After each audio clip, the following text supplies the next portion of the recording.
Thank you so much for all the colleagues in the panel for joining us today in this discussion about what does it mean for a parliament to be modern in the age of emerging and AI technologies.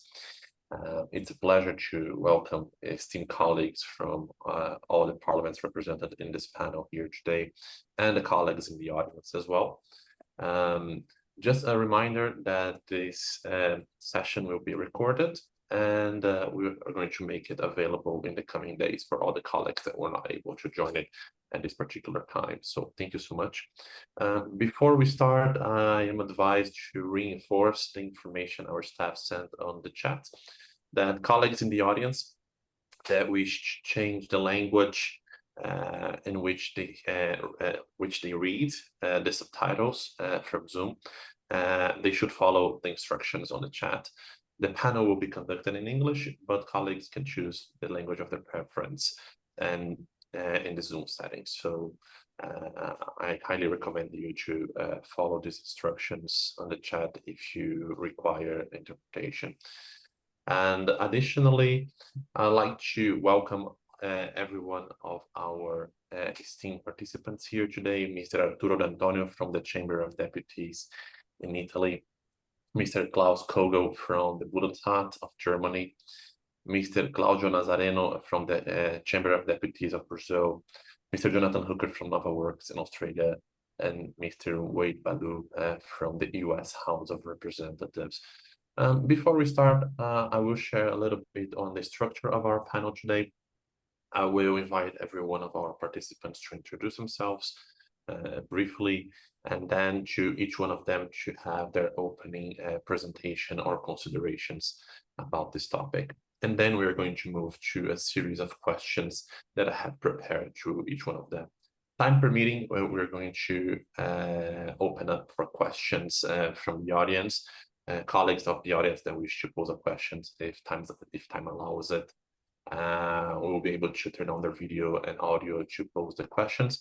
But please feel free to add the questions in the chat, because even though if there isn't time to answer it during the panel, we're more than happy to provide an answer after the panel discussion, if it's useful for you. So without further ado, allow me to invite each one of our participants to introduce themselves. I will do it alphabetically. So I'd like to recognize Arturo D'Antonio from the Chamber of Deputies of Italy. Arturo, you have 1 minute to introduce yourself and your role in the Parliament on this topic. Thank you, Luís, for the invitation, and good afternoon, everyone. My name is Arturo D'Antonio, and I have been working here at the Chamber of Deputies of Italy for approximately 3 years. And I serve here as a parliamentary councillor in the IT office. In my current role, I'm involved in various IT projects, mainly in the web and communication areas. Before joining the Chamber of Deputies, I worked 9 years as a civil servant at the Prime Minister's office, where I dealt mainly with digital transformation and innovation of public administration. And previously, I worked various years as IT consultant in the telecommunication companies. I am very happy to be here to participate in this webinar and curious to listen to the contribution of other panelists. Thank you so much, Arturo, for your opening considerations. Allow me to invite Klaus Koggel from the German Bundesrat to introduce himself. Klaus, please feel free to use the floor. Yes, thank you, Luís. So my name is Klaus Koggel. I'm working for the German Bundesrat. The German Bundesrat is the second parliamentary chamber in Germany alongside the Bundestag. I'm a trained lawyer. Before joining the Bundesrat service, I worked as a judge at an administrative court. And I've been working in the Bundesrat for more than 25 years now. And I've had several positions: European Union Affairs Committee, Legal Affairs Committee, Mediation Committee of the Bundestag and Bundesrat. I was head of international relations, and since last year I have the position of Director General, responsible for the Parliamentary Director General. And among my tasks and duties is, among others, the Division for Parliamentary Law, which is responsible for the preparation and everything concerning plenary sessions of the Bundesrat. So thank you very much. Thank you so much, Klaus, for your introduction. I'd like to invite to introduce himself, Mr. Claudio Nazareno from the Chamber of Deputies of Brazil. Claudio, please feel free to use the floor. Yes. Hello, everybody. Nice meeting you here. I think it will be wonderful exchange of ideas. Well, my job here is I am part of the office of the Legislative Counseling Office in Brazil, the Chamber of Deputies. So it's our lower house.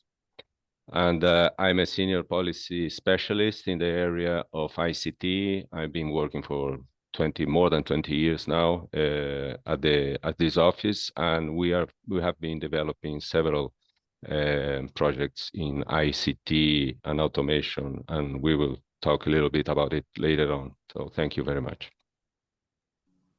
Thank you so much, Claudio, for your introduction and your participation. Jonathan, I'd like to introduce Jonathan Ruckert from NovaWorks Australia. Jonathan, please feel free to use the floor. Yeah, thank you. I'm very excited to be part of this esteemed panel tonight as well, or in the morning, depending on where you are as well. So yeah, my name is Jonathan. I'm the CEO and founder of NovaWorks. We've been operating for the last 20 odd years with parliaments. We specialize in parliamentary process and really about that digitization and now the use of emerging technologies and how we can actually use those in effective and meaningful ways within the parliamentary processes as well. So that might be artificial intelligence, that might be a whole range of other interesting technology which may be a benefit to driving better decisions from parliamentary senses. So thank you so much, Jonathan, for your participation, for your introduction today. And I'd like to now recognize Mr. Wade Ballou from the U.S. House of Representatives. Wade, would you like to introduce yourself to us? Good morning, good afternoon, good evening, where everybody is. Thank you, Luís, and thank you to my fellow panel members. I am Wade Ballou. I have been serving in the office of the Legislative Council for the U.S. House of Representatives for a little over 40 years, and presently I serve as the head of the office.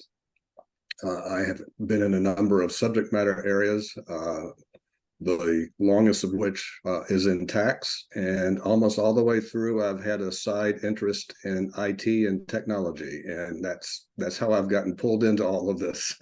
So I'm looking forward to the exchange of ideas as well. Thank you. Thank you so much, Wade, for your introduction and for your participation here today. Well, without further ado, I'd like to start with the presentations. Basically, the guiding motto of this presentation is a question on which main areas within parliamentary operations could the participants see advancements through the integration of advanced technologies. So each one of you will have the time of 8 minutes for your introduction. I'm sorry, for your presentation. Starting with Mr. Arturo D'Antonio from the Chamber of Deputies of Italy. Arturo, you are recognized for the time of 8 minutes for your presentation around this topic. Okay, it's not easy to say what are the main areas of interest. I believe that the integration of advanced technologies that currently are mainly related to developments in generative AI will impact almost all areas of parliamentary activity. Whether we consider the activities of the member of parliaments or the parliamentary employees, parliamentary staff, it's easy to identify use cases for which significant improvements are expected in the coming years. And, for example, with the reference to the activity of a member of parliament, we expect and we are working on tools to support legislative activity, both in the writing new laws and both for amending legislation. As you well know, during such activities, there is a long and complex study required to identify within the existing body, both on national and supranational legislation, to identify constraints and impact of new norm or amendment, as well as to estimate cost and benefit of the norm itself. I think that these activities will likely benefit from the support of AI-based tool, hopefully achieving a reduction in the workload and time required. But what we hope, and what is, I think, most important, to improve the quality, the quality of the regulation.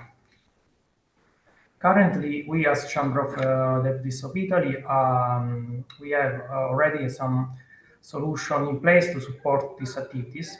For example, we have an application that uses AI-based technologies to support the management of amendment under consideration, with two main functionalities, that are the automatically sorting of amendment according to the voting order, that was previously made manually. And the other functionality is calculation of similarity between amendments, so to be studied, considered together.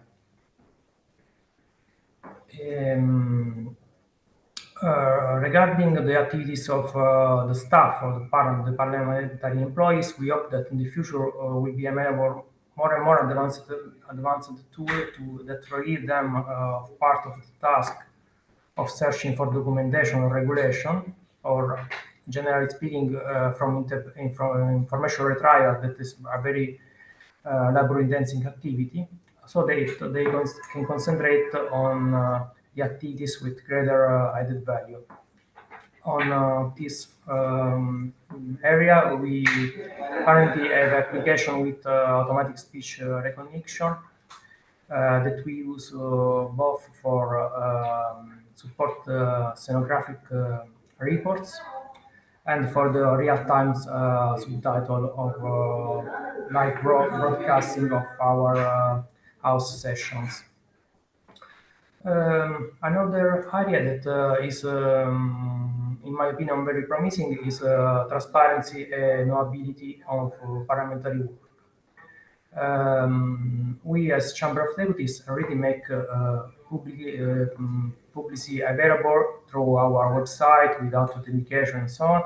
All the videos of session of the assembly, of the committees, all the reports, scenographics, documentation, workflow of bill approvals, the vote of each deputies, and so on. However, considering the great amount of vastness of the materials and inherent difficulties for the non-expert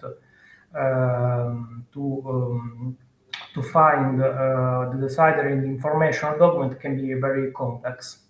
So we hope that, and we expect to make available advanced tools, not only chatbot, but prompts or something more advanced, that will allow everyone to obtain what they request through simple queries in natural language. This is another area that we are working on.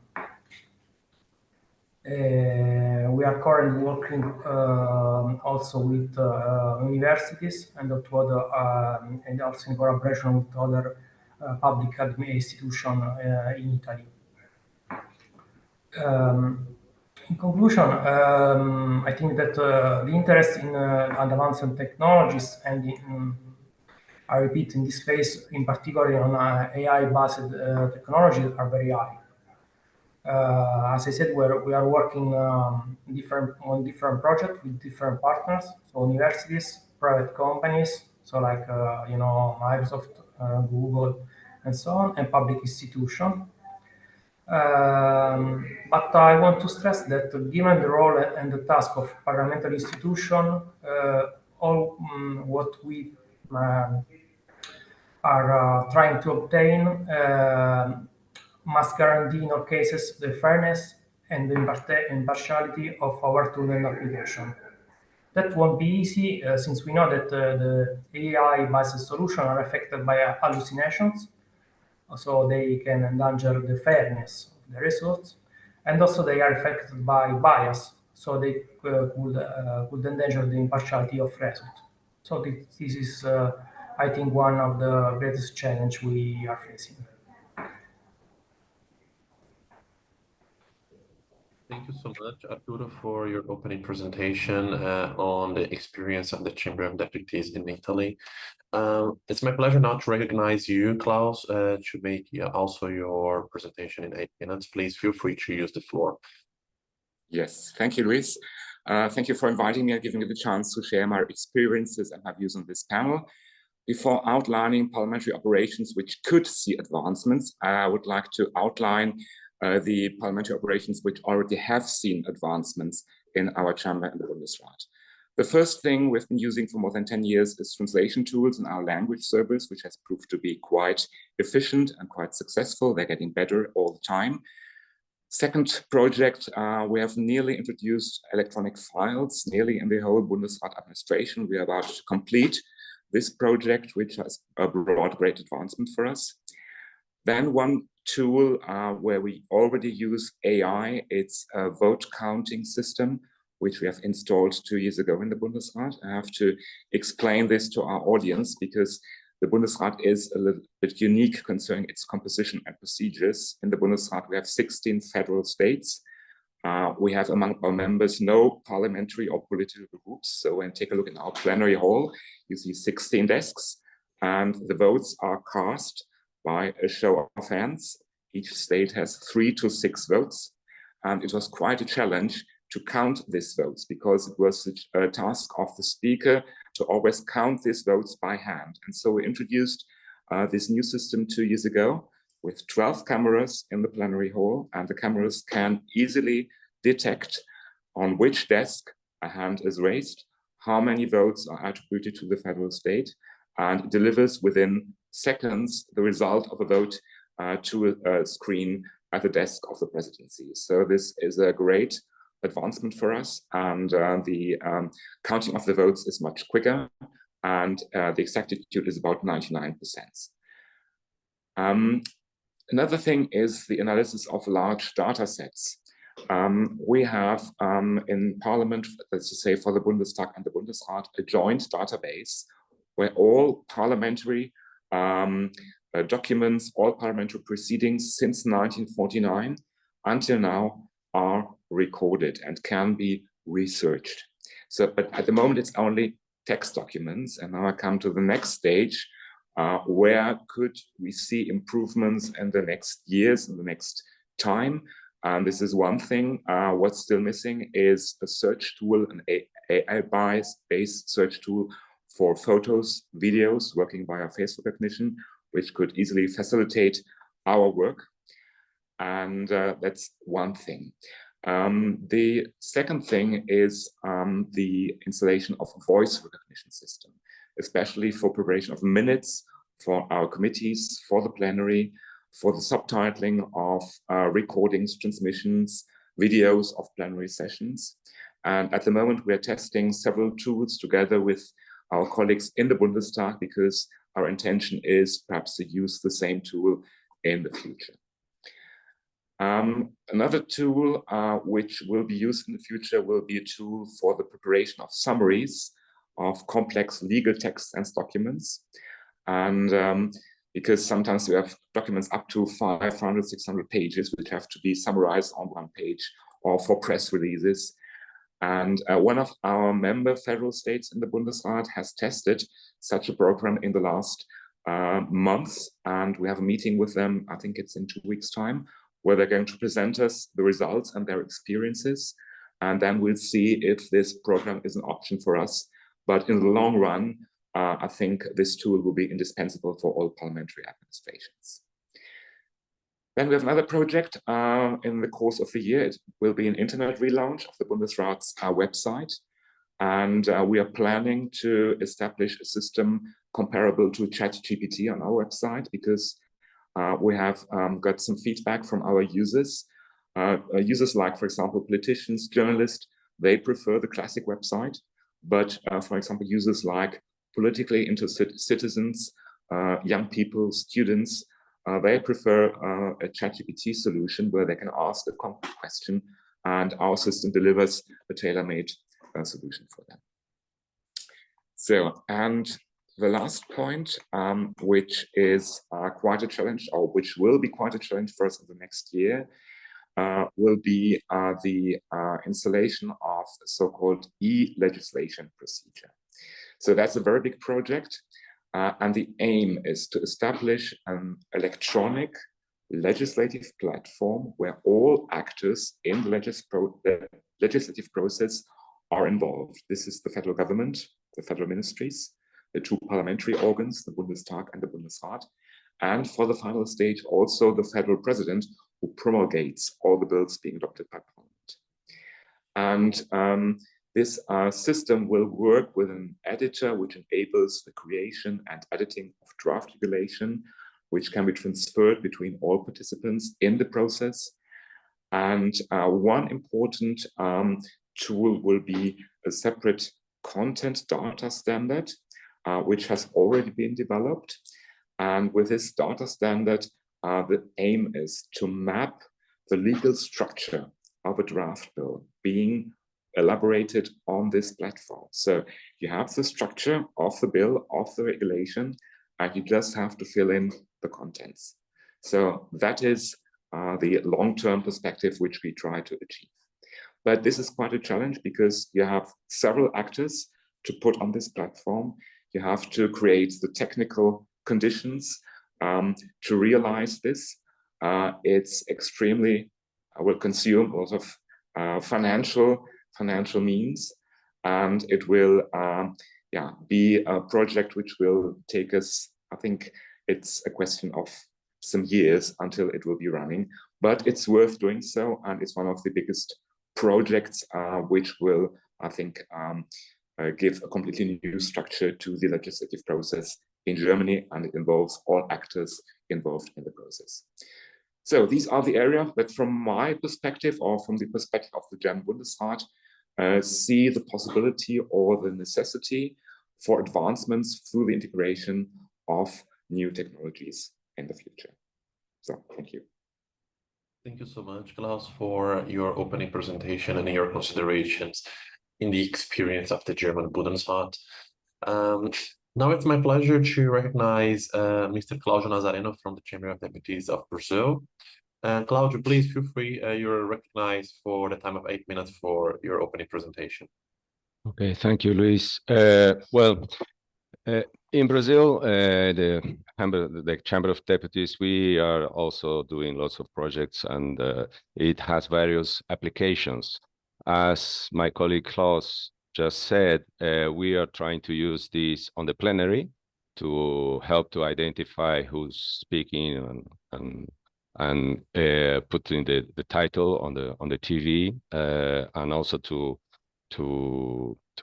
push back the data at the specific times of the introductions of each member of parliament. Also with people from our news agency, we have a very complex and very important news agency at the Câmara, which is a main source of information for all other media outlets. So they are also using, starting a project of doing that, and also on the public hearings. So this is, I would say, large subject areas. But in our office, which is the Legislative Counseling Office, we are using it in two specific projects that are already accomplished. They are already working. But before starting on saying that, I would like to introduce why we decided on doing these projects. Yeah. First thing is that our office offers both policy legislative drafting, but we also offer technical advice. So we are a legislative counseling office, but we are also offer technical advice on subject matters. And we have to be impartial, independent, and we have to have secrecy in our production.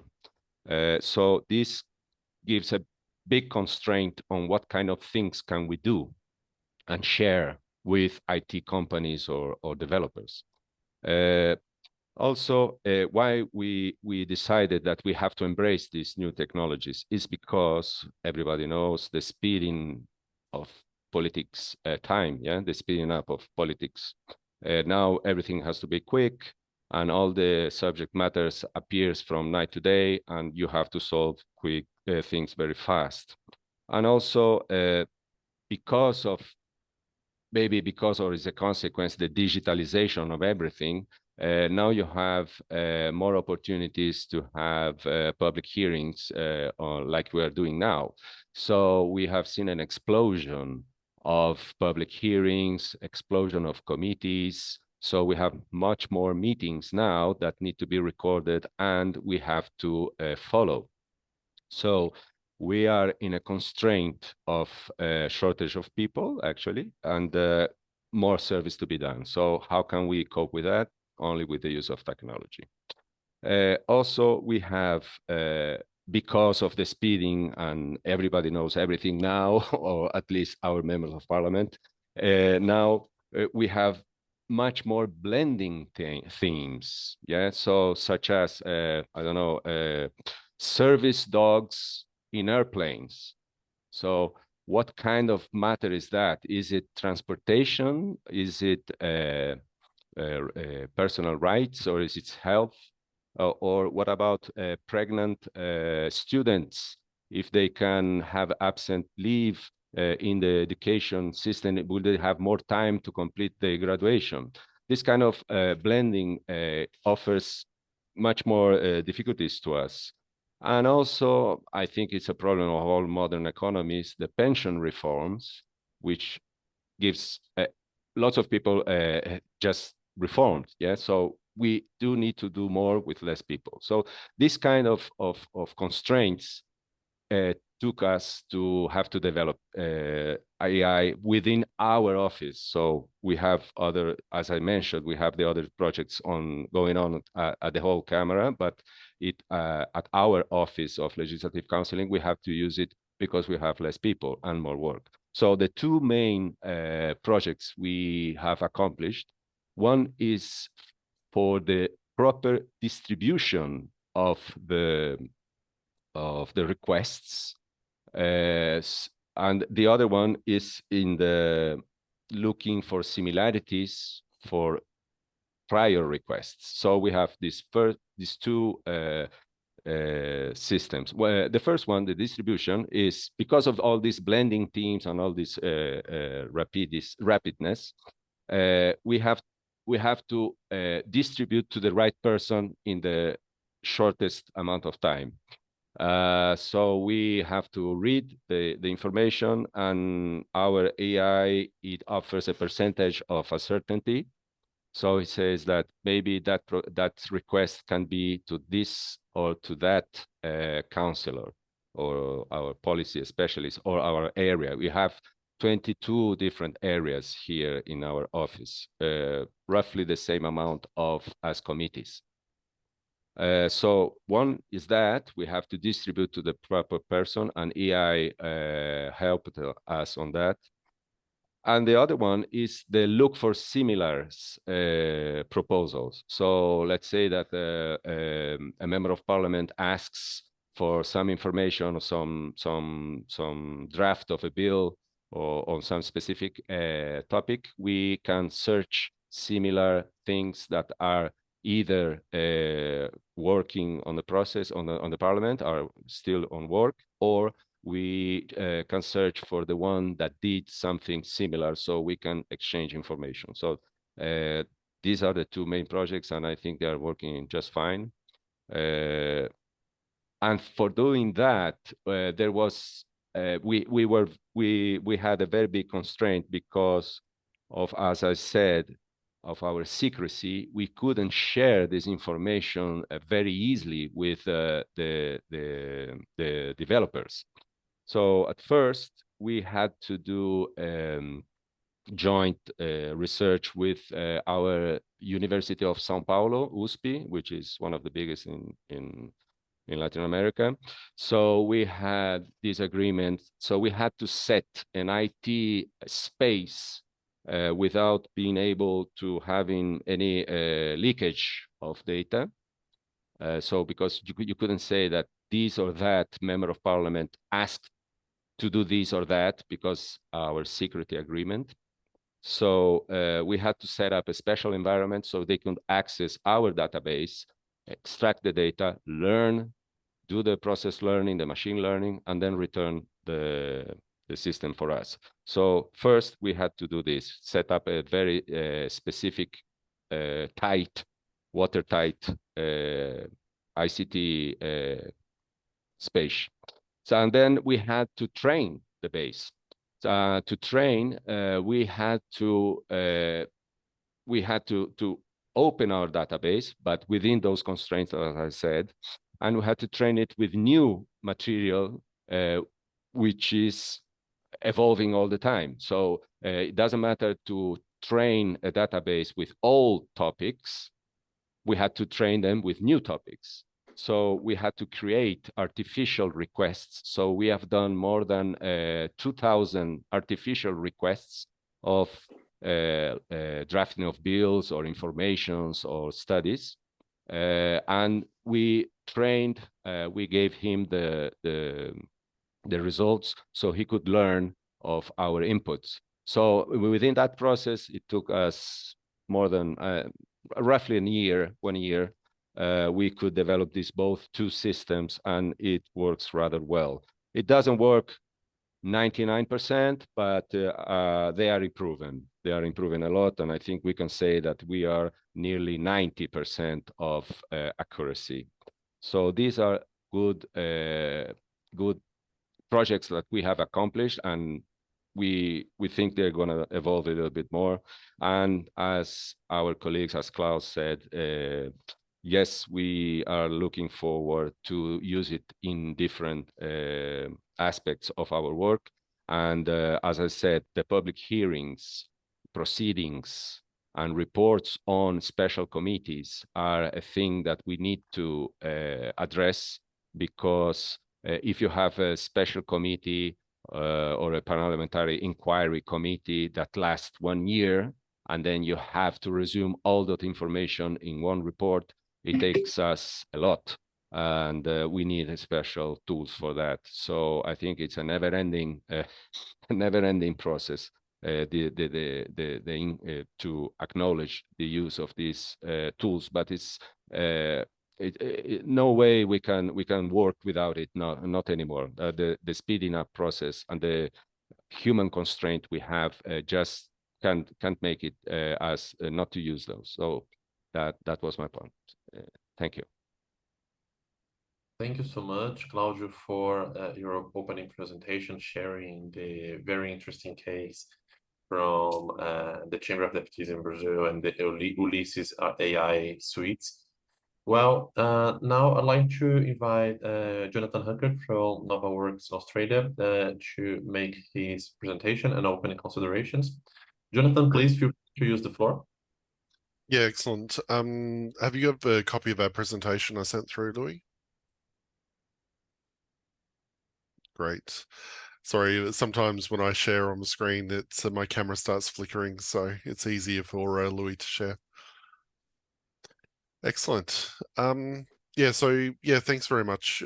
So what I wanted to do is give a bit of a different aspect around this in terms of what we sort of see working with multiple different parliaments and legislative bodies around the world as well, and sort of what we're thinking around the use of emerging technologies. And I've sort of picked a couple of different areas because we've only got about 8 minutes to go through this as well. So just as a bit of a quick overview of what I'd like to sort of talk about, I'll give you a quick introduction around the use of emerging technology, some of the challenges which we're sort of really seeing. And then I sort of want to move into the citizen engagement and participation side of things, the transparency and accessibility, and really about, and this is what was sort of Claus was saying as well, around data-driven decision-making as well, as a really interesting use of that emerging technology, which is really coming to the forefront, and how we then adapt that into the parliamentary process as well. Sorry, next slide. So One of the biggest challenges we sort of see with emerging technology is really about the parliamentary understanding of how to adapt them to the institution itself, whilst respecting the traditions and history of each of the parliaments as well. We all know that parliaments are very risk averse by default, as they need to maintain trust, transparency, and accuracy of the content that is produced. And so the challenge is really, how do you map your emerging technologies such as artificial intelligence and other things such as your broadcasting and using all of this data which we're actually looking at generating, but still trying to make sure that we're maintaining the trust, transparency, and accuracy of that content that we're actually creating as well. So I'd like to start with a few of the areas that we're seeing really some great benefits from the use of emerging technology. So the use of emerging technology in Parliament is, we're sort of wanting to sort of, explore the citizen engagement and participation as well. And it definitely is, some of the comments already as part of this panel have been discussing around, the committee side of things, or the submissions, or the panels, which are actually occurring on a day-to-day basis. And obviously engaging citizens through that type of technology can help build trust in those sort of parliamentary institutions. Obviously, technology, which we're sort of presenting as well, can really help foster the inclusion and transparency in the proceedings, also from multiple demographics as well. And one of the examples which we've implemented previously for other parliaments is, the use of translation services, or the use of a real-time translation. So, if you're live broadcasting your whole proceedings, whether you're speaking in English or German or Portuguese, etc., and English, say, may not be your native language, you can actually swap that between to still maintain the currency with what's actually occurring within your parliament as well. And what we're finding a very sort of really big use is the, sorry if you go back to the previous slide, sorry.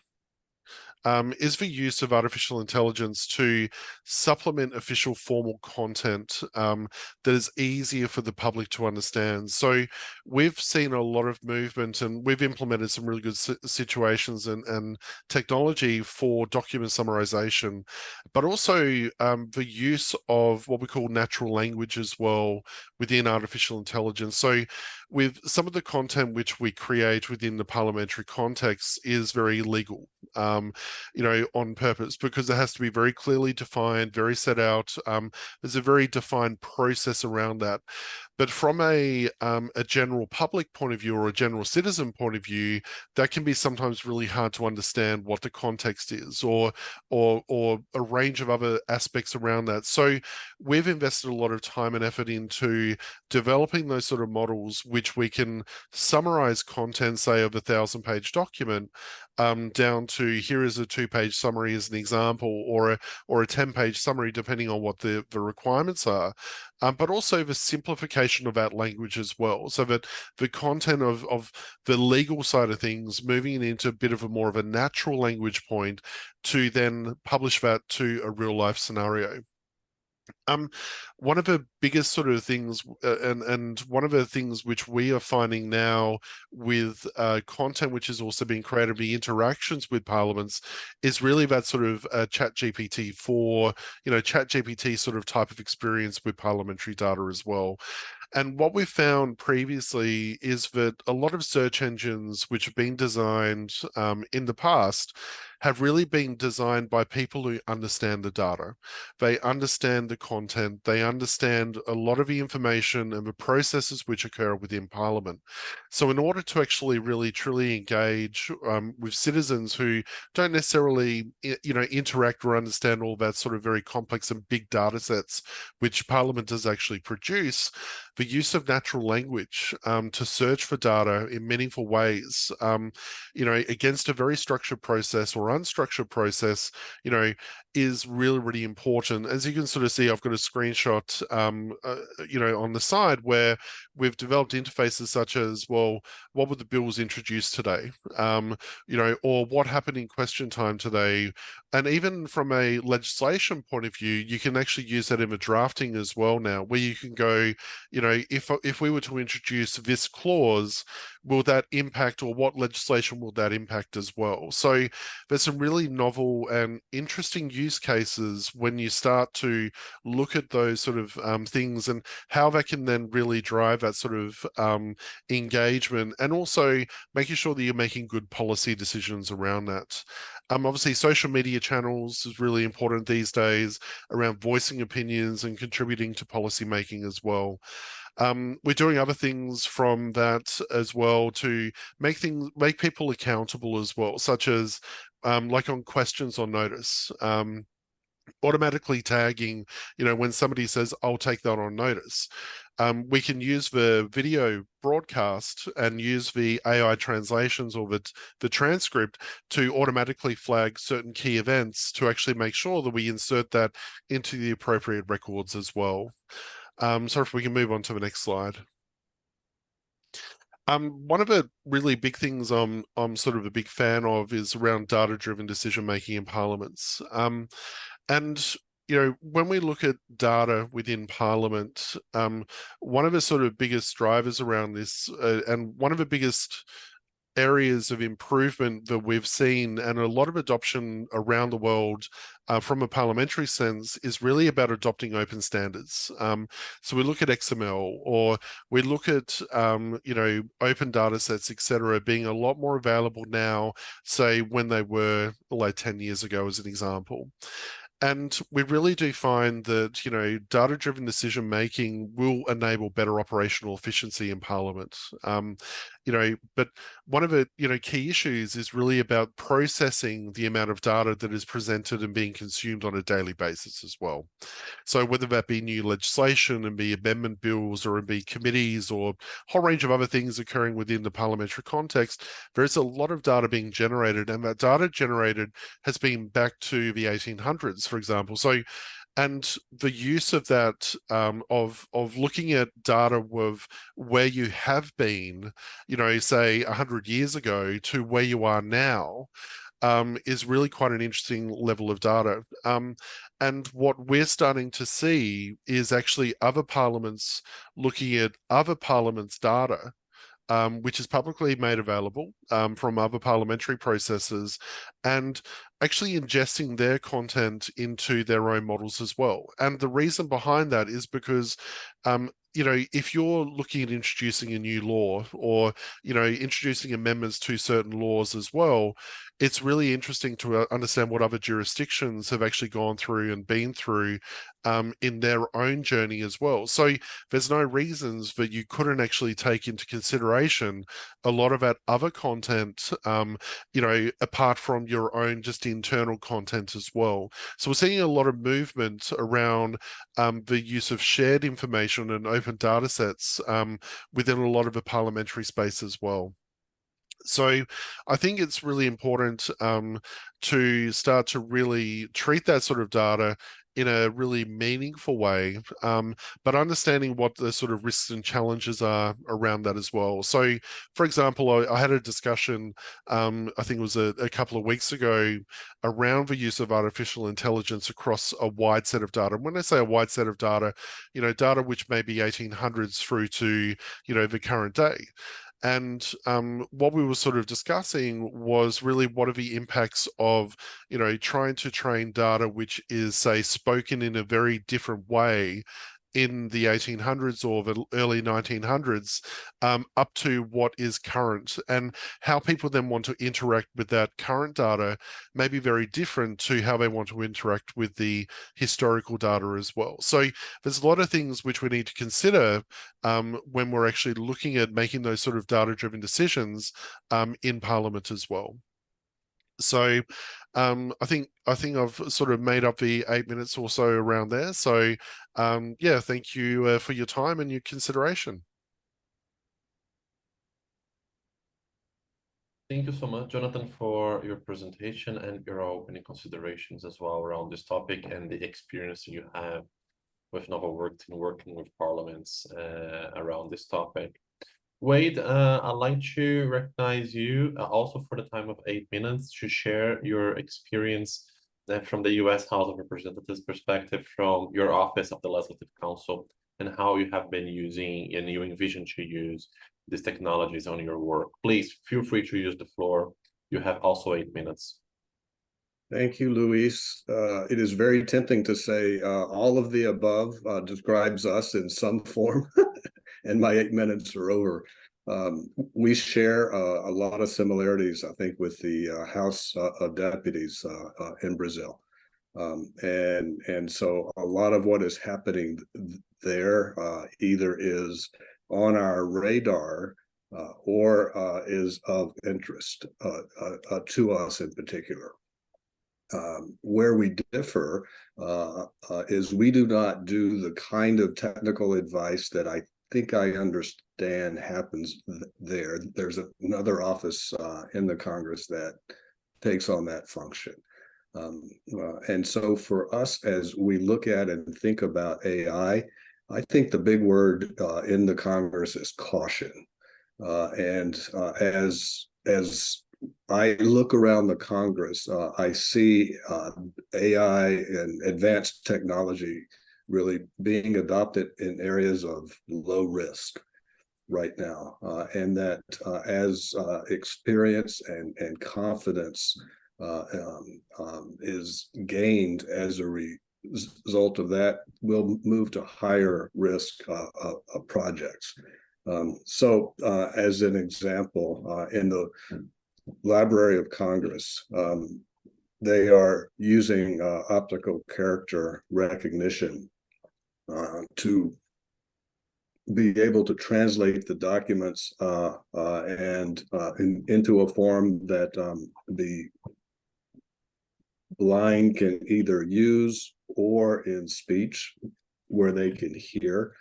They are using natural language processing to summarize all of the bills.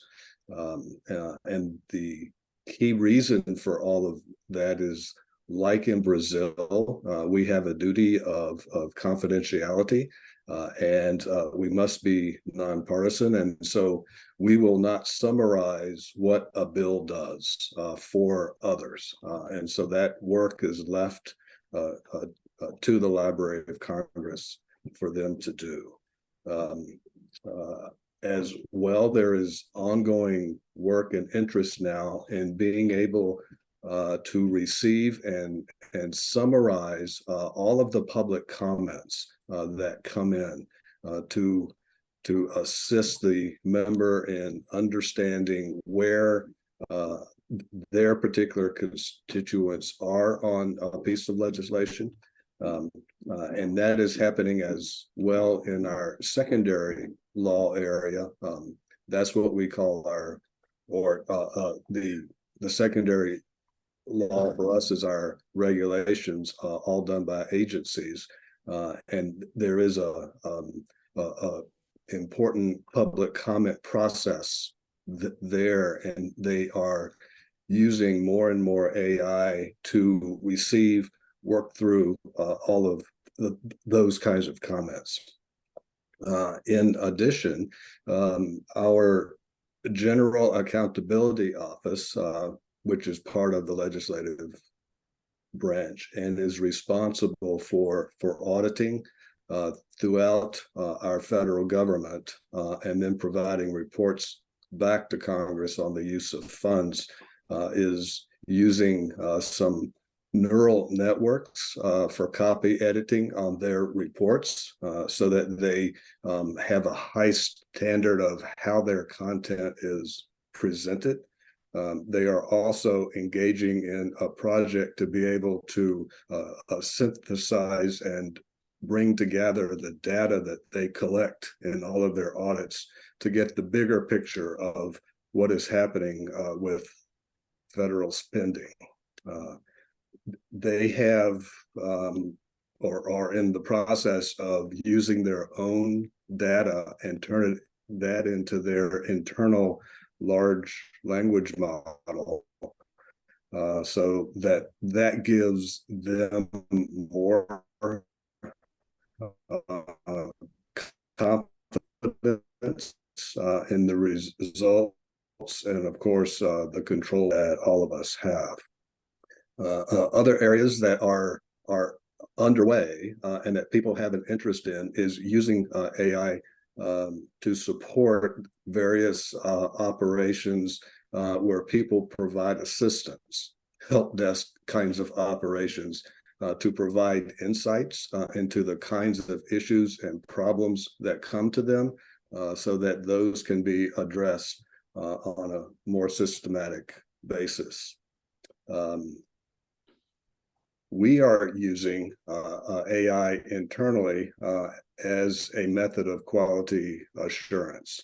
So our comparative print suite is used by our drafters to allow us to examine in real time whether or not the draft I've written actually executes correctly into the law, and then allows me to see the law around the language I've done, so I can examine the concepts as well and interact with that. And so on the larger picture of that, what we're seeing is the use of AI to assist the drafter and provide assurance that what we think we did, we're actually delivering.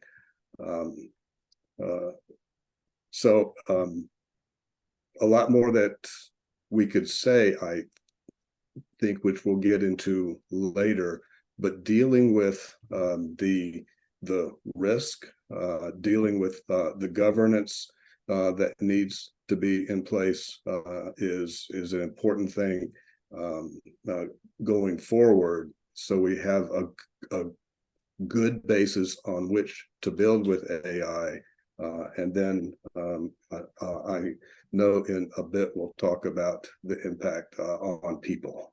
So with that, I'll end for now and look forward to the next set of questions. Thank you so much, Wade, for your presentation, your opening considerations about the very interesting case about the U.S. House of Representatives, the comparative print suite as well, which we had the honor to write about it at the end of the year. So thank you so much for that. Colleagues, I see that we are a little bit behind the schedule. So if you agree, I'd like to move to my second and third question and skip the first one. That question would be starting alphabetically again with Arturo. What are considered, in your vision, the primary both procedural and administration challenges for smoothly bringing artificial intelligence technologies into the day-to-day workings of the legislative process in the Chamber of Deputies of Italy? Arturo, please feel free to use the floor. You have between 2 and 3 minutes to answer it. Thanks, Luís.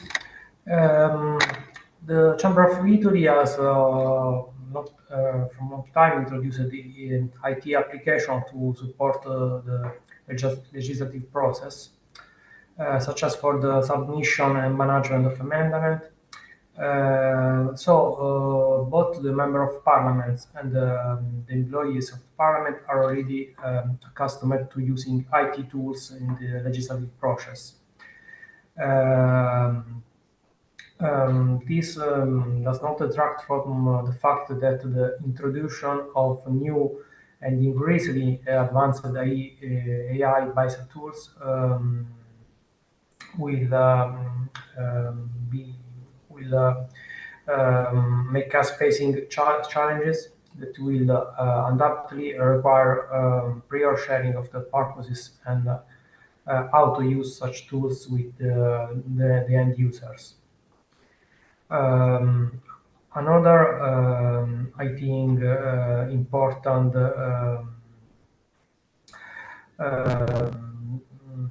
requirements the commitment of top political and administrative leadership, and in our case, it's absolutely present. In fact, on February the 14th, so next week, the Vice President of the Chamber of Deputies of Italy, Anna Scani, will present a report on the use of artificial intelligence to support parliamentary activity. This report that is, has been prepared by the Committee of Documentation. Is the result of months of hearings and meetings with technical experts, ethicists, and companies in the field of IT and especially in the field of artificial intelligence. The goal is to get the point of using artificial intelligence to support parliamentary work in as many areas we will see it's useful. To obtain this goal, a call divided into 3 categories will be launched after the presentation of the report. One call will be for scholars, another one for researchers, and the third one for research organization. All these calls are aimed at experimenting with the application of generative AI to the work of administration and parliamentaries, and to imagine tools to implement also accountability, transparency, and the efficiency of the institution. Thank you so much, Arturo, for your answer. Claus, would you like to share your perspective in this question as well? Yes, concerning the challenges. So the first challenge we have experienced is the coordination of different administrative units in the parliament, because we have made the experience we have units who are very progressive and very keen on trying out new technologies, others blocking things away. So this is quite a challenge. And so what we did some years ago, we established a so-called steering committee on digitization, where representatives of all the working units which are involved in these processes are represented. And then there in this committee, which meets at least once a month, new technologies are presented, are discussed, whether they are suitable for our parliamentary administration or for the legislative process. And then when they agree to implement them, then the process starts with the keyword change management. So how to motivate our staff to work with these technologies. And one aim is to allay fears of new developments among staff, because there are fears that they might lose their jobs or are coping with new responsibilities. And that's a challenge as well. Then it's the workload for the staff who have to implement these new techniques, because in our experience, the last 2 projects, e-files and the vote counting system, could only be installed with the support of external expertise, specialized consulting firms who helped us, but because it would have been impossible with onboard staff resources. Then another challenge is budgetary resources. We're living in times of budgetary restraints, and for us, it's more and more difficult to get the financial means to install these projects, especially as we, as the second chamber, our budget is decided by the first chamber, and we have very little influence on this. So we depend on the decisions of the first chamber. Then a challenge for us is when implementing a new technology, procurement procedures, which are extremely difficult and time-consuming in Germany, sometimes with Europe-wide calls for tenders as soon as a certain threshold value is exceeded. And last but not least, a challenge is to convince political stakeholders at the political level to support us in introducing new technologies in the legislative procedure. For example, this new program, e-legislation, we have to work hand in hand with the members of the Bundestag, with the members of the federal government, with our members, because they have to agree to work on this platform. They have to adopt their technologies to it. And this is quite a challenge we are facing, because we can have the best ideas, but without political support, we cannot realize them. Thank you so much, Claus, for your considerations on this topic. Claudio, would you like to share your view on this question as well? Yes, well, I think that all the parliaments suffer the same. We have to convince our stakeholders, and money constraint wise, yes, it's exactly the same. But I think that we need to have. I think that first of all, we have to embrace with a clear view. So we have to have in mind a clear vision of what we want to do in the next years, not in the next week or in the next month. So we have to have a strategy, a roadmap, or something like 2, 3, 4 years time in order to address properly. And you have to discuss it a lot because we are talking about we are talking of big houses, yeah, lots of people involved and lots of departments and division, etc. So, and you have to speak to everybody. Everybody has to be on board, but you cannot have indefinite discussions. So you have to go ahead sometime, and this fine balance of discussion and implementation, you have to deal with it. Somehow you have to break the ice and you have to go forward. But I think that you have to go forward after you have a clear view of what you're going to do. And it can't be driven by the ICT guys. I mean, your ICT department, it has to do the implementations and all that. But who are the clients have to drive what it has to be developed. So you cannot receive a closed solution and say, okay, this is what we have done for you, so now use it. No, it has to be the other way around.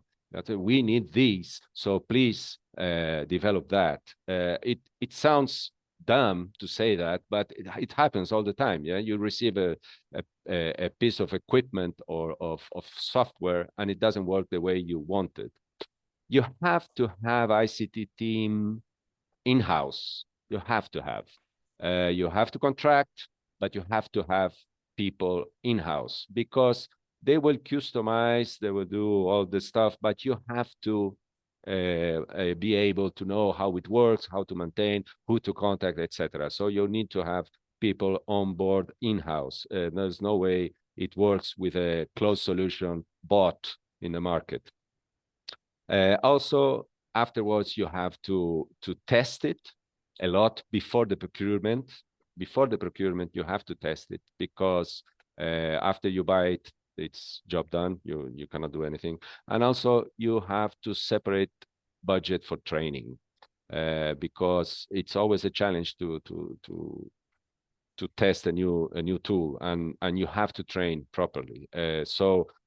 I'm talking the obvious here, but I think that you have to consider the things before you enter in a solution that will change radically the way you work, and it has to be for easing the job, not to adding complications. So you have to bear in mind that you have to get these new tools to get the job done more quickly and more easy, not to be another add-on that you have to deal with. So that I think that that's very important. And also in this strategy, if we are talking about AI, you have to have a guidance on how to use a code of conduct, a code of ethic. Yeah, because one thing is to use it for resumes or for making drafting or something, but another thing is to make something authorial. Yeah, so from the green field. So you have to know what kind of piece of information is you are giving, because this is your job, your name, your duty. Yeah, so I think that that's very important to have this code of conduct and code of ethic, because it's all turnover all around with AI tools. Yeah, so we have to consider that too. So thank you. Thank you so much, Claudio, for your considerations. Jonathan, would you like to share your thoughts on this? I know you don't work in a parliament per se, but could you share a little bit of your experience working with several institutions with NovaWorks? Please feel free to use the floor. Yeah, thanks so much. It's I'll stick to the 3 minutes as well. I could go on for a lot longer. I think with AI, and what we sort of see in parliaments is that they just jump straight in, and they want to sort of, get on the bandwagon and really sort of start to explore it and use it without necessarily considering what those impacts are. And so what we recommend is really about the establishment of guidelines for responsible AI deployment, use, transparency, fairness, accountability, and bias mitigation as well. And I think a lot of this, when we talk about artificial intelligence, one of the areas which is potentially missed or not tested is around bias mitigation. So making sure that the models which we're actually using and creating is fair for the whole population, as much as you can, without having to actually, negate or detract against a particular minority, as an example. When we look at the adoption of artificial intelligence as well, we want to make sure that we've got good transparency and accountability measures built in to this framework as well. So implementing mechanisms for transparency in AI decision making, what is the clear documentation? Do you have clear documentation of what type of algorithm it is, what data sources it's using, what the outcomes you're actually wanting to do with that AI model is as well? Is your data being used to train other models? If you're looking at outsourcing as an example. So it's really important to understand what those impacts are and how you then actually use that as well. One of the other sort of areas is, which I don't think is potentially thought about a lot, is around risk management, contingency planning, monitoring and evaluation as well. So, identify what your potential risks are, because, if we're going all in with artificial intelligence over the next, say, 3 to 5 years, it's becoming more of a business critical infrastructure is going to become a lot more important to the overall operations of Parliament as well. So, establish what your contingency plans are, address what the unexpected challenges are or failures are in AI systems as well. So treat it as a system where you need to treat the negative scenarios and the good scenarios as part of that whole process. What is your risk mitigation strategy looking like, for maintaining continuity and trust as well? So, because I think, I sort of talked about it earlier where we say parliaments have to maintain trust, accountability, transparency with all parties, whether that be agencies, whether that be, members of parliament, or whether that be with the public citizens. It is all about maintaining that level of trust and, whatever systems you actually then implement, is really, making sure that we're adhering to those sort of processes as well. Also making sure that, understanding that you want to conduct regular audits of these systems as well once you actually implement them. Assess their performance, assess their fairness, assess their compliance also with the ethical guidelines, because AI is still an emerging technology. I was reading an article probably a couple of months ago where, because of the advent of ChatGPT, what we see is that the emerging technology trend is that we're on a very much a growth trajectory at the moment, but we're still at the bottom of that growth trajectory at the moment, which means that there is a lot of movement and there's a lot of growth and a lot of change is going to be happening over the next, say, 1 or 2 years, whilst the whole world catches up with artificial intelligence and what that means for every single organization around the world. So adapting your policy is really important, and maintaining it and checking it against what is actually coming out and what is emerging is a really important fact that we see as sometimes a missing component when we're actually talking with parliaments. Thank you so much, Jonathan, for your considerations around this topic. Wade, would you like to answer this question as well? And of course, feel free to comment what the other colleagues just shared. Thank you, Luis. Indeed, we face the same kinds of challenges and concerns, and so I think I'm going to turn my remarks more toward how we are addressing them now. So the House has established a pilot group, and for members of that group, they actually bought the commercial version of the ChatGPT Plus.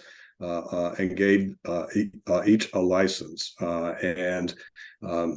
Main thing that they were told was do not put any data into the AI system that is protected legislative data. Outside of that, use it, get used to it, report back what it's useful for. And that group is reporting back that the data is, or that ChatGPT is helpful for things like first drafts, for summarizing, and uses in that way. And with the information that's being collected, the next step that the House is undertaking is developing the kind of governance documents to address the concerns, especially the ones that Jonathan was raising. The reason that the House is using ChatGPT is that they were able to negotiate with them so that any data that is input into their tool is not used to train other data. So it is to remain House data only. And that's the only one of the large AI platforms that so far has agreed to that condition. The House also, out of our clerk's office, has a strategy and a roadmap, and that is under review always as to how do we include the new technology into where the House is going in terms of a long-term build toward a more integrated system for the House.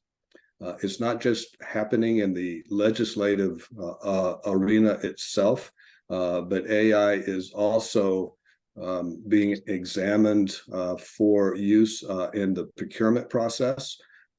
For all goods and services that the House procures, as well as in managing personnel, particularly pay, benefits, the PII kinds of information that is important to all of us, all of which needs to be safe and secure. And so that work also is underway.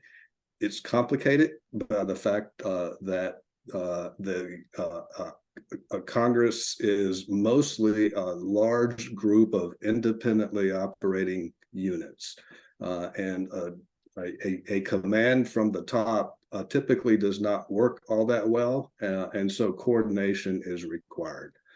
And that is one of our huge challenges, getting the groups on board and going in somewhat the same direction. We also have the same challenge with stakeholders, and we have the same challenges with funding and a budget. And in particular with funding, for me, as I look to the future, I'm not even sure how to scope what is needed. And so as we try to wrap our hands around what's coming, that is going to be one of the things that I also will be looking for. So back to you, Luis. Thank you so much, Wade, for your considerations. Well, colleagues, we're moving to our last question. And just for context, we were writing a particular study on one parliament's use of artificial intelligence. And one discussion arose with the colleague from the parliament when he asked what information that we can share that's useful for the other colleagues. What other colleagues that are reading this from our experience is relevant for them? So we draft this question to try to answer it, as we don't know yet. So for us, interparliamentary cooperation exchanges such as those that we are having here today is of absolute importance, because I'm seeing colleagues from different parliaments around the globe sharing their expertise and building collective knowledge for them to bring back to their own reality, of course, with their own versions, their own priorities. So my question to you is twofold, and I'd like to start with Arturo again.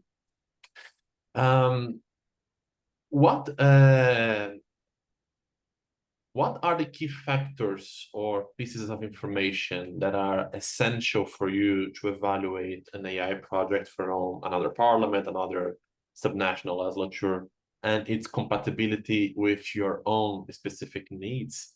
And additionally, what approach does your parliament take to assess whether a certain AI experience from another parliament is not only feasible, but also advantageous for your own operational context? Arturo, would you like to start answering that in 3 minutes? Yeah, sure, Luis. First of all, I think that we have to consider some, let me say, high-level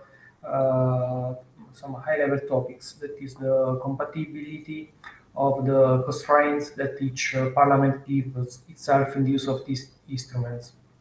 I mean, we using AI-based tools, instruments, applications, so on. We can have constraints both on the choice of the instrument and also on the purpose of the goal of this project.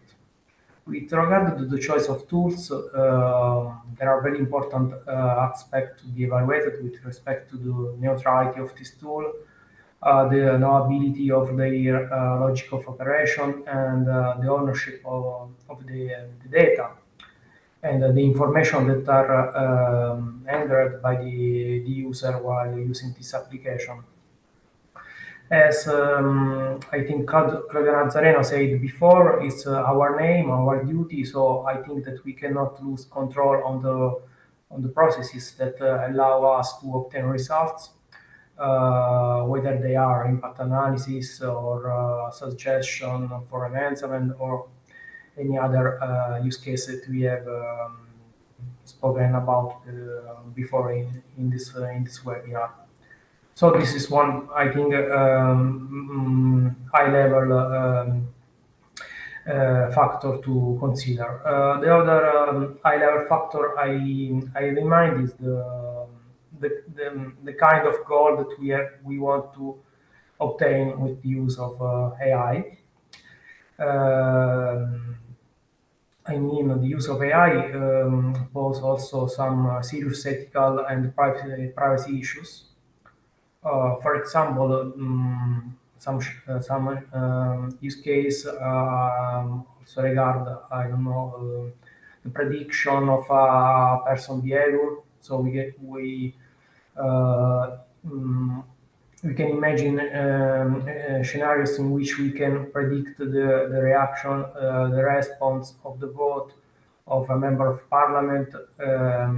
Of course, different parliaments may have a different position of this constraint. So both of the use of instrument and of the goal of the project based on the use of artificial intelligence technologies. So this is, I think, two key factors to evaluate before understanding if a project can be used by another parliament. And then, of course, there is an issue of compatibility with the legal and regulatory framework of in which each parliament operates, but this is an issue that affects all projects. I think not only AI-based project, while the two factors that I spoken about before, so the ethical issues and the kind of instrument use, I think that are more specific to the AI-based technologies. The second part of your question was about the approach in evaluating AI experience from other parliament.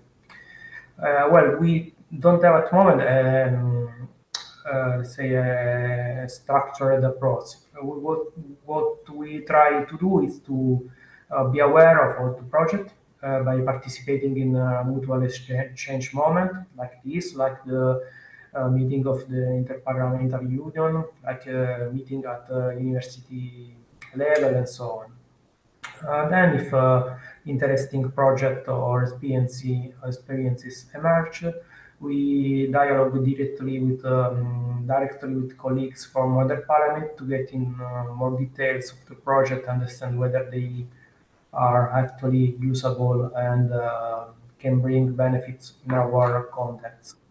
And of course, this is a phase where we involve the IT team, but also, of course, expert in the specific process to understand if the project can be useful for our purpose. Thanks. Thank you so much, Arturo, for your considerations. Claus, would you like to share your thoughts on this question as well? Yes. Okay, key factors for us, in my view, are first thing, we have to get some background information about the tasks, functions, composition of the parliament, which has tested an AI application which we'd like to test for us. Because just to give an example, our vote counting system, as described in my first presentation, it cannot be a blueprint for other parliaments because you have to respect the composition and the special features of each parliament to see if that system suits you. So basic information about the parliament you're dealing with is indispensable, in my opinion. Then if we're talking about their experiences, we have need experiences with market providers offering AI solution, then procurement procedures, what they can recommend us, then experiences with the implementation they have had, the workload for staff requirements, weak points, costs, finances for follow-on costs, which is important for the planning of a project and for a strategy you're doing. So these are the main key factors that, in my view, are essential when talking to another parliament. The approach we are taking is, there's one point which already Arturo and also Wade mentioned, it's interparliamentary cooperation, which is extremely helpful for us and which we are experiencing today. So this is a key factor for our exchange and for our strategy in the next years and the next time. So it's important to get knowledge about the parliament. Personal contact is very important, and also, in my view, on-site visits have proved very efficient, in my view, to see the parliament working on-site, and then you can get a better impression of what the system is like, and nothing replaces direct contact. And after the pandemic years, we're now very happy to get back into personal contact again. So that's our approach, and which we like to continue in the future. Thank you so much, Claus. Just before I yield the floor to Claudio, you just remembered me a comment from the former Secretary General of the IPU, Mr. Anders Johnson, when he mentioned the former internship program between parliaments, where colleagues would have on-site programs of weeks or months to share experience, which is a very interesting case, by the way. So you just remembered me about that with your comment. So thank you so much for your comments. Claudio, would you like to share your thoughts on this question as well? Oh yes, thank you, Luis. And starting from what you just said, we are open to visits from everyone. I think that as Claus mentioned, the interchange of experiences is a must. And in person, it's much easier. Of course, we can do these meetings. And I think that this kind of meeting is excellent because we get to know each other and get new contacts. And this sharing of information is very good. and it can be complemented with personal visits and personal contacts as well, of course. I think that another key factor to share experiences and to adopt experiences there is a problem because we are talking about tools that are highly dependent on words and language. Yeah, so I expect that interchange of expertise and of tools, etc., with a common language, it's easier. We had to train all our tools in Portuguese, and we are 220 million people speaking language Portuguese, but we only have 4 or 5 countries more than speaks Portuguese. So that's not the same as English-speaking countries. I'm sure that Arturo and Claus agree with me that German and Italian also is spoken in not many countries. So I think that this is one thing. Another thing, as Arturo also mentioned, is the legal frameworks and regulations, etc. It makes different. It makes very difficult to use tools. But if we're talking about doing transcripts and resumes and all that, I think that yes, we can share expertise. Also, like facial recognition and voice recognition, these kind of tools, I think that yes, we can share, and I think that is more appropriate to have this common expertise. So yes, I would say that language is a very big barrier for us, not English speakers, and but yes, there are many things that we can share, common tools that we can share, yes. And also ideas, because the ideas on how do you deal with the problems, we experience same kind of problems. As Wade said, we have lots of common problem. Our socks were the same problem. So I think we can share these good tools that everybody implemented somehow. Thank you. Thank you so much, Claudio, for your considerations. Jonathan, would you like to share your thoughts in 2 to 3 minutes? Yeah, sure. I think from my point of view, I think sharing of knowledge is really critical to any emerging technology. The reason behind that is because you may think of, implementing a particular project in a certain way, but by talking to another parliament or another jurisdiction, that'll give you further insight in terms of what is actually potentially possible. So, you might have a very defined requirement set in terms of how you want to use the emerging technology or use the artificial intelligence, etc.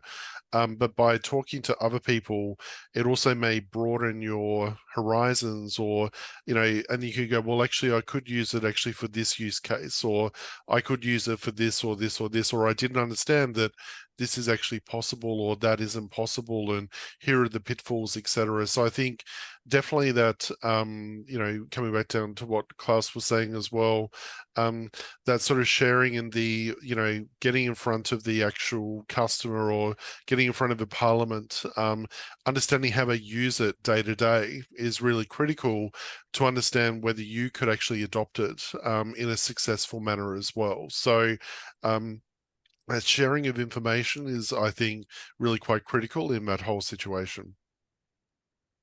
Thank you so much, Jonathan, for your considerations. Wade, would you like to share your thoughts around this topic? Thank you. Let me just add really one more item for consideration on top of what has already been said, because I agree with all of it.